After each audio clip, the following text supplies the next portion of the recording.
Hey everybody, it's Tripl-L coming in with a My Hero Academia video. This time specifically, it's an anime to manga comparison, comparing chapters 125 and 126 of the Hero Academia manga to episode 2 of the new season of Hero Academia. These are nitpick videos where I tell you about some of the notable trivia, some notable changes, so hope you're ready because here we go! The first notable change is that the anime gave us a very nice exposition visual when Mr. Compress was telling Toga about organized crime. The original manga just had Toga's face during that whole blurb. Good job, anime!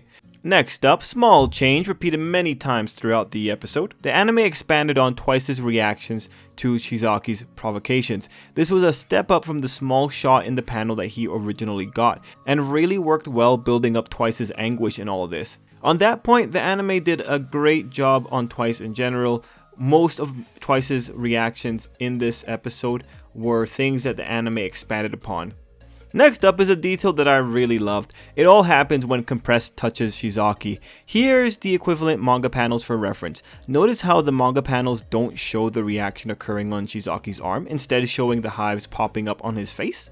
Initially, a long time ago when I was reading this for the first time, I thought the hives were from the use of Shizaki's quirk, whereas the anime makes it way clearer that it was an acute reaction to Shizaki being touched. So, big props for the anime, that was way more clear than the equivalent manga panel. The next small detail is a slight change in the panel. When I saw this shot, I thought something was missing. Here's the original shot from the manga. So, the thing that made me feel weird was just that the anime was delaying the arrival of the last guy. And in doing that, they just kind of had this really weird empty space. Good stuff.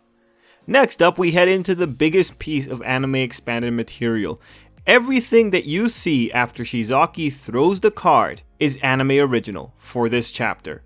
And when compared to the equivalent manga scene, you see that this scene, it gives away a bit more of Shigaraki's intentions with his final line before the flashback. So, overall, I really like this change because it adds a nice little bit of foreshadowing on multiple fronts, whether it be Shigaraki's end goal or the mention of the doctor from Toga. Fact is, the anime gave way more information than the manga equivalent scene for this one.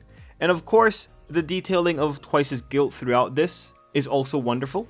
What the anime ultimately did was they added some narrative build-up that will pay off later. Also, in regards to the flashback, I would wager that they inserted the flashback there just to help remind viewers of the words that All For One once said to Shigaraki in the previous season. Moving on, the next is a small change that occurs most likely because of the nature of a weekly manga. In the anime, we go from villains to Aizawa giving a speech about work experience. In the manga, we went from the villains to this shot of Izuku and Mirio.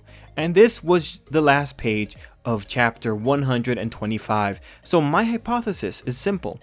The reason it was set up like this was just to hype things up. You have the villains and then all of a sudden, whoa, Mirio, Izuku, and All Might are in the same room. What are they gonna talk about? Oh my gosh.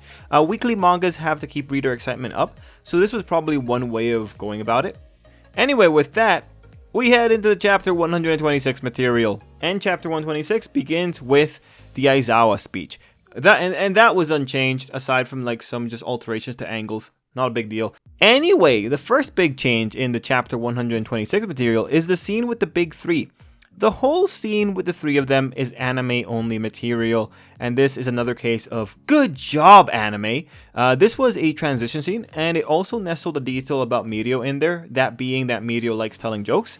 Given that laughter is something that's strongly associated with Mirio and Night Eye, this was a moment that the anime took advantage of to add a detail that would later be observed by another character, Nedzu. And just so you have an idea of the change, here's how the original manga panel progressed. So overall, this was a pretty good move. It's good. Anyway, the final change here that I got for you is that it's not really that big of a deal, but I just want to give special mention to the stairs that seem to never end. These stairs are not in the manga. Hashtag too many steps. These stairs, they were just filler, honestly. Like, this is like the most filler that we got in the episode. I mean, it's more visually active than the equivalent manga panels, because the manga panels are just blurbs of text on background. But it was still funny to see these stairs that never seem to end.